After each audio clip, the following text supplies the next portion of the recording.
નમસ્કાર, કેમ છો? મજામાં બધા? આજનો ટોપિક આપણે એવો લઈને આવ્યા છીએ કે જે એના ઉપરથી કદાચ કહેવત પડી હશે કે ઘર છે ઠામ તો ખખડે. સમજી ગયા ને? આમ તો તમે વિડીયોની ટેગલાઇનમાં વાંચેલું જ હશે, તેમ છતાં હું તમને કહી દઉં છું કે આજનો ટોપિક છે સાસુ અને વહુની વચ્ચેના ઝઘડા. બરાબર છે? તો ચલો આપણે શરૂ કરીએ ટોપિક. વાત શરૂ કરું એ પહેલા હું ચોક્કસથી તમને કહી દઈશ કે જો તમને આ વિડીયો પસંદ આવે તો મારી ચેનલ સબસ્ક્રાઇબ કરો, લાઈક કરો, મારો વિડીયો શેર કરો. Thank you so much. તો ચલો આપણે વિડીયો શરૂ કરીએ. હવે પહેલી પોઈન્ટ, સાસુ વહુના ઝઘડા આપણે જે રીતે સામાન્ય લીધા છે એ રીતે સામાન્ય ન લઈએ તો વધારે સારું રહે.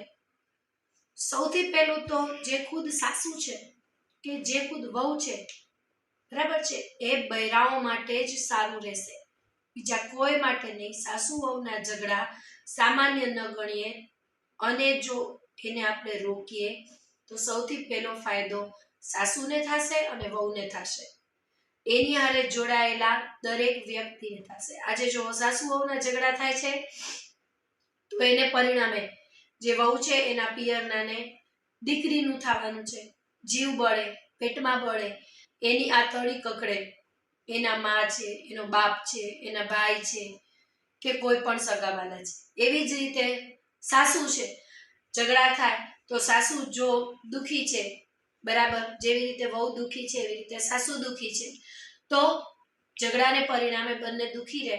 તો જેવી રીતે વહુના કુટુંબનાને અસર થાય એવી જ રીતે જે સાસુ છે એના કુટુંબનાને અસર થવાની છે. એટલે કે નણંદ છે એટલે કે સાસુની દીકરી,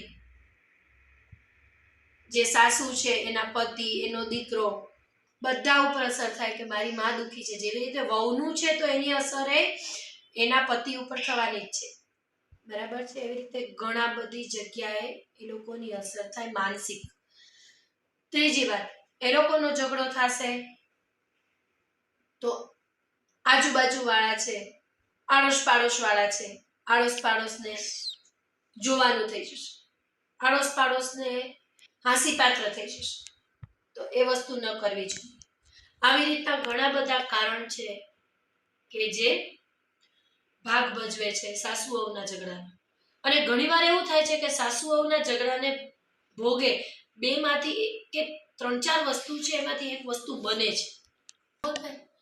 સાસુ વહુના ઝઘડાને પરિણામે સૌથી પહેલી વસ્તુ એવી બની શકે કે અત્યારે જે બધું વ્યાપ વધે છે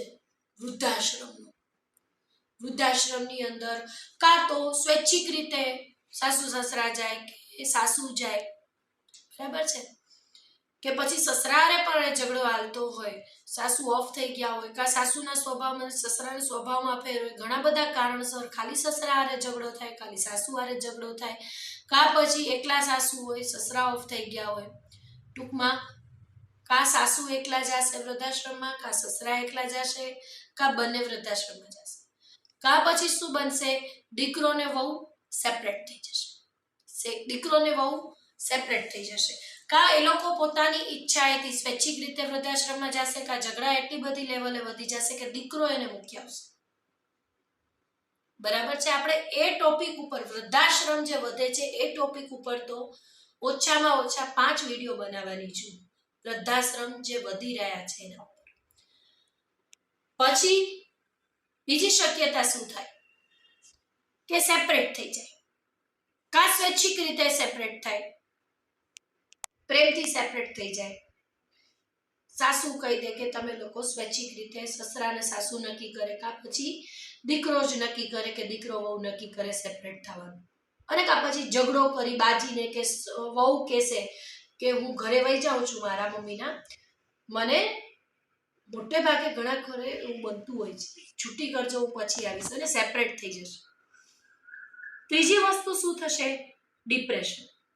ડિપ્રેશન આવી શકે છે, વહુને આવી શકે છે, સાસુ પણ ડિપ્રેશનમાં જઈ શકે છે કે સાસુ અને વહુની વચ્ચે તાલમેલ ગોઠવવામાં દીકરો પતિ છે, વર છે જે, એ ડિપ્રેશનમાં આવશે. ઘરની અંદર ઝઘડા આવશે તો છોકરાઓ પણ ડિપ્રેશનમાં આવી શકે છે.